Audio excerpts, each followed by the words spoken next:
Looking at question 10, we ask to find, part A, we ask to find, calculate the amount Mr. Lee will receive at the end of 2 years. So the amount that he will receive at the end of 2 years, well, in this case, we have to calculate the interest because the amount equal principal plus interest. So we are given the deposit, which is the principal, and now we have to calculate the interest. So again, interest equal, we look at the formula here.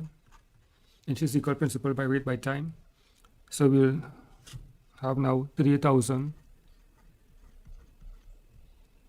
multiplied by 9.5 multiplied by 2 years, all over 100. This will give us a numerator of 722,000 all over 100. And that will give us an interest of 7,220. And that's our interest here. Now the question asks us what is the amount. So we know the amount equal principal plus interest, and principal is the original sum deposited, which is $38,000. Plus we have the interest now of 7,220. Therefore our amount is 45,220, and that's the amount. So for part B, we ask to find what rate of interest will earn Mr. Lee 15,960 simple interest if he had invested the 38,000 for 3.5 years. So the formula for rate, so we are asked to find the rate. So rate equal interest multiplied by 100 over principal by time. So our rate in this case will be 15,960, which is the targeted interest that we are looking to achieve, multiplied by 100 all over the principal by the time. And time is given as 3.5 years. So 3.5 years is equivalent to 3.5 years.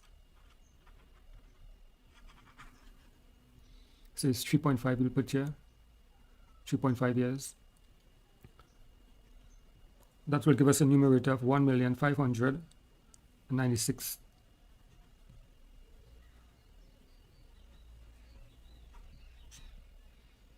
All over 133.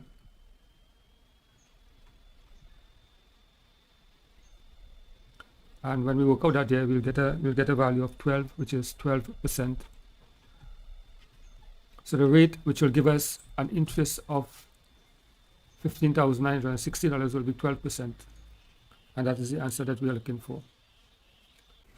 Now we got the answer as 12 as the rate. So to see if that is the correct answer, we can plug in the 12 in the interest formula and work out our interest and see if we get the interest of 15,960.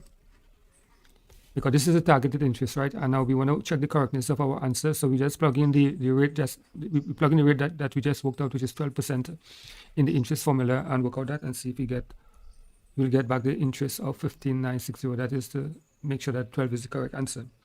So when we work out this on the calculator, indeed the answer was 15,960. So therefore 12 is the correct answer. Now had I plug in a different, let's say we had worked out this to be 14. If I work out the interest, the rate to be 14 and plug that into the formula, assuming that 14 is an incorrect answer, this will show up and I will not get this as my interest.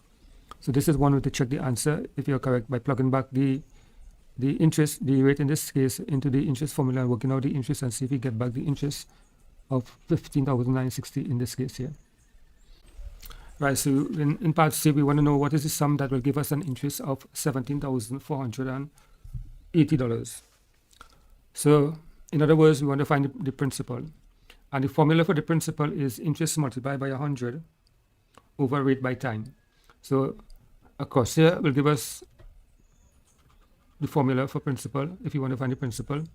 So principal equal interest, and the interest that we are looking to achieve is 17,480 multiplied by 100 all over rate by time. and the rate is 9.5%, and the time is 4 years. Right, so 9.5% and 4 years is the denominator here. So the numerator will give us, working out the numerator, we got 1,748,000.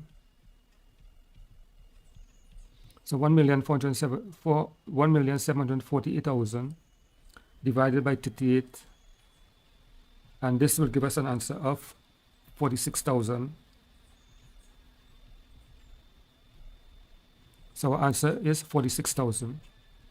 So the sum that will give us an interest of 17,480 will be the principal.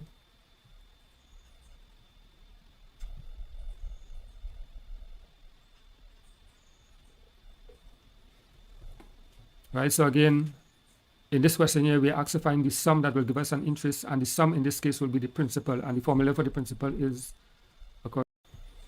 right, so principal equal interest multiplied by 100 over rate by time. When we work out the answer, we got 46,000. Now to check the correctness of the answer, you can check the correctness of the answer by plugging in the value in the interest formula and see if we get back an interest of 7,480. So interest equal principal by rate by time. And since we work out the principal, it will be 46,000 multiplied by rate, which is 9.5, multiplied by time, which is 4 all over 100. And when we worked out this, we got back the answer of 17,480. So therefore, we know that our answer is correct.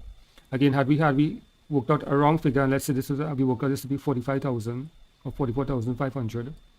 Assuming that we worked out a wrong figure and this was 45,500 being the wrong figure, when we plug that into the formula, we would not get this as the answer. We'll get another answer, which will mean to say our answer for the principal is incorrect. And that will conclude this question.